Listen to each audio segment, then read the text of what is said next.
This is a cheap trick, talking about taxes. If you look what's happening in our state, we have some serious financial issues that aren't being addressed. And we're forcing those issues down to our children's children. You know, we've got two major problems: our pension problem, which amounts to about a $2.2 billion problem. But even worse yet is our unfunded health care liabilities, which are right now at $2.4 billion and growing. So if we don't address those serious issues, we're going to have serious problems down the road. Using money to basically pay down taxes as a gimmick is disrespectful to our future. I would say this has been the Republican problem nationally and the Republican problem statewide. Nationally, we're increasing our deficit by a rate we've never seen before, and in Vermont, we've just seen a downgrade. We've just seen a downgrade in terms of our credit rating. Under my leadership at the Vermont Electric Co-op, we saw credit ratings upgrades every year. It's when your credit rating goes down, you pay more to the bank, and you don't have enough for social programs. How does that sound to you, Mr. Scott? Well, again, I think we've accomplished a lot over the last 2 years, and we proved that you didn't have to. The knee-jerk reaction is always, you have a problem, raise a tax. And we've been doing that for too long here in Vermont, making Vermont less affordable for many families. We all know people who have moved away for better jobs and less expenses. And I believe that we need to have a future where Vermonters can keep more of what they earn. Now, again, we prevented taxes and fees from raising over the last 2 years, but as well, we had a surplus at the end of the year last year. So we proved with organic growth, we could have a better outcome. And we had a surplus of $65 million. First time in over a decade that's happened. So again, if that's trickery, if that's a gimmick, we need more gimmicks.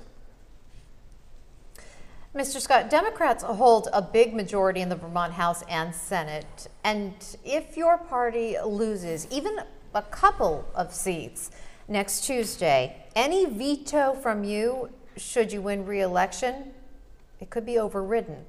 Spell out what that would mean for the state. Well, again, I've always served in the minority. I entered public service serving in the minority, and so I don't know any better.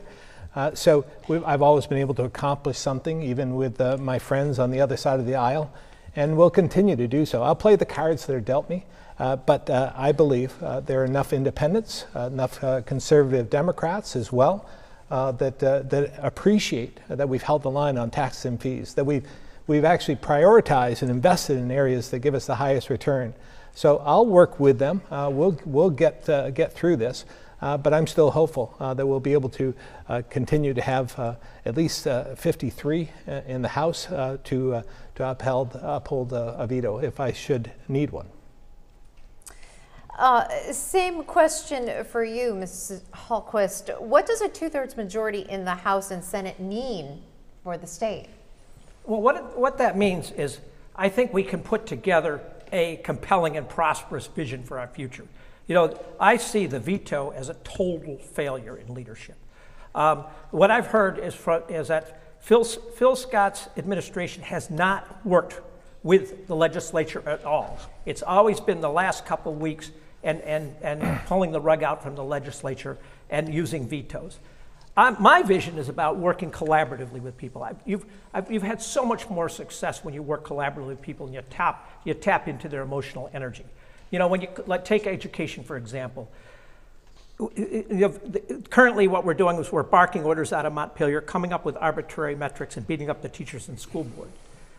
Collaborative results get you much better results. For example, Elmore and Morrisville worked together to come up with some very significant savings by working collaboratively. It wasn't forced by the state. They came up with $650,000 in savings. You get so much more when you're working collaboratively. So I think a collaborative legislature is going to get a lot more done, especially working with a collaborative leader. Can I rebut any of that? Yes, please. You know, I've heard this before, and when we talk about some of the vetoes, I thought they were necessary. And I will say, over the 14 vetoes, and I tied Governor Howard Dean, and if that's failed leadership, then I would say that Governor Howard Dean failed as well as a leader, and I don't think he did. So I would mention that 9 out of the 14 bills that I did veto, I had a veto message and a path forward to trying to repair some of the issues that I saw within the bills.